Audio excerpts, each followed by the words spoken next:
नमस्कार दोस्तों, ई खबर में आपका स्वागत है। आज हम बात करेंगे एक पीड़ित महिला की जो छत्तीसगढ़ के जिला बस्तर के कोंडा गांव की रहने वाली है। वह न्याय के लिए दर दर भटक रही है। क्या उसे न्याय मिल पाएगा?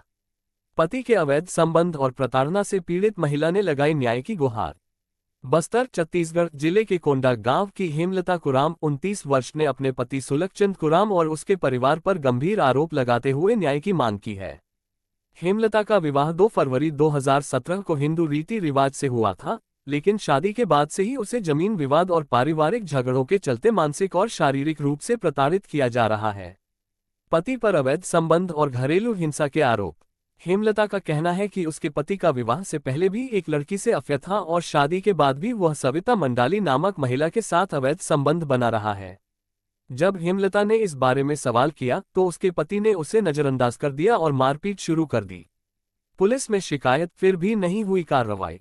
पीड़िता ने बताया कि उसने थाने में शिकायत दर्ज कराई, लेकिन कोई ठोस कार्रवाई नहीं हुई। हेमलता का आरोप है कि पुलिस और गांव के लोग उसके पति और ससुराल वालों का ही पक्ष ले रहे हैं, जिससे उसे न्याय नहीं मिल पा रहा है। 29 जनवरी को हेमलता कंप्यूटर की दुकान में गई थी, तब सविता मांडवी नाम की लड़की ने मुझे देखकर वहां से चली गई। ऐसा क्या कारण था कि वह मुझे देखकर भाग गई? यह वही लड़की है जिसके साथ मेरे पति का चक्कर चल रहा है। वह मेरी सगी बहन की बेटी है, तो उसने मेरे साथ बात क्यों नहीं की? उसके मन में कोई दोष होगा, तभी तो उसने मेरे साथ बात नहीं की। हेमलता ने बताया कि जब वह मेरे घर पर रहती थी तब से मेरे पति के साथ उसका चक्कर चल रहा है और मैंने उसे कभी कोई कमी नहीं आने दी।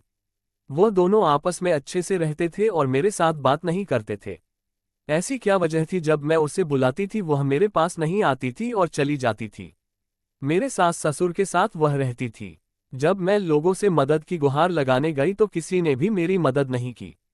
बेरहमी से घर से निकाला, बच्ची के साथ रात भर बाहर रही। हेमलता ने बताया कि 28 जनवरी की रात उसके पति ने उसे छोटी बच्ची सहित घर से बाहर निकाल दिया। वह रात भर 11 बजे तक ठंड में बाहर रहने को मजबूर रही, लेकिन किसी ने उसकी मदद नहीं की। मारपीट के बाद अस्पताल पहुंची पीड़िता। हेमलता ने बताया कि एक बार पति और ससुराल वालों ने इतनी बुरी तरह पीटा कि वह बेहोश होकर गिर गई। पड़ोसियों ने उसे अस्पताल पहुंचाया, लेकिन इसके बाद भी प्रशासन ने कोई सख्त कदम नहीं उठाया। मीडिया से इंसाफ की गुहार। हेमलता का कहना है, मैं न्याय के लिए दर दर भटक रही हूं, लेकिन कोई मेरी सुनवाई नहीं कर रहा है। मेरे पति और उसके परिवार वालों को सख्त से सख्त सजा दी जाए, ताकि मुझे और मेरी बेटी को न्याय मिल सके। प्रशासन से मांग, दोषियों पर हो कड़ी कार्रवाई। हेमलता ने सरकार और प्रशासन से गुहार लगाई है कि उसके पति और ससुराल वालों के खिलाफ सख्त कानूनी कार्रवाई हो। उसने कहा कि अगर उसे न्याय नहीं मिला तो वह मजबूर होकर कोई बड़ा कदम उठाने पर विवश हो जाएगी। क्या मिलेगा हेमलता को न्याय? अब देखना ये होगा कि प्रशासन इस मामले में क्या कार्रवाई करता है। क्या एक पीड़ित महिला को न्याय मिलेगा या फिर वह इसी तरह दर दर भटकती रहेगी?